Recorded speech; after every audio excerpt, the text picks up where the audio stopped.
ರಾಜ್ಯ ತೆರಿಗೆ ಸಲಹೆಗಾರರ ಸಂಘ ಹಾಗೂ ಕೋಲಾರ ಜಿಲ್ಲಾ ತೆರಿಗೆ ಸಲಹೆಗಾರರ ಸಂಘ ನಿನ್ನೆಯಿಂದ ಕೋಲಾರದ ಅಜ್ಜಪ್ಪನಹಳ್ಳಿ ಗ್ರಾಮದಲ್ಲಿ 2 ದಿನಗಳ ರಾಷ್ಟ್ರೀಯ ತೆರಿಗೆದಾರರ ಸಮ್ಮೇಳನ ಆಯೋಜಿಸಲಾಗಿದೆ.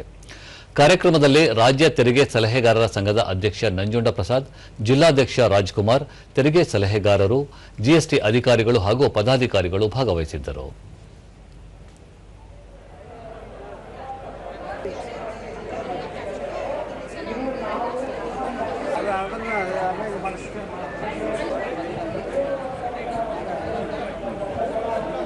Assets are sold in the year when those assets are sold.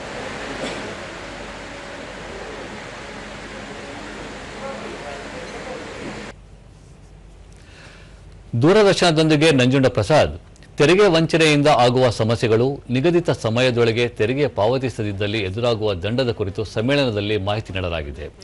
ದೇಶದ ಆರ್ಥಿಕ ಬೆಳವಣಿಗೆಯಲ್ಲಿ ತೆರಿಗೆ ಪಾವತಿಯ ಪಾತ್ರದ ಬಗ್ಗೆ ಅರಿವು ಮೂಡಿಸಲಾಗುವುದು ಎಂದು ತಿಳಿಸಿದರು.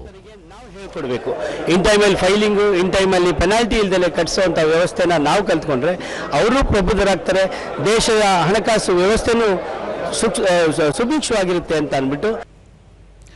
ಕೋಲಾರ ಜಿಲ್ಲಾ ತೆರಿಗೆ ಸಲಹೆಗಾರರ ಸಂಘದ ಅಧ್ಯಕ್ಷ ರಾಜ್ಕುಮಾರ್, ತೆರಿಗೆ ಹಾಗೂ ಜಿಎಸ್ಟಿ ಕುರಿತು ಅರಿವು ಮೂಡಿಸುವ ನಿಟ್ಟಿನಲ್ಲಿ ಸಮ್ಮೇಳನ ಆಯೋಜಿಸಲಾಗಿದ್ದು, ದೇಶದ ಉತ್ತಮ ಆರ್ಥಿಕ ಪರಿಸ್ಥಿತಿಯಲ್ಲಿ ತೆರಿಗೆ ಪಾವತಿಯ ಕೊಡುಗೆಯನ್ನು ತಿಳಿಸಲಾಗುವುದು ಎಂದು ಹೇಳಿದರು.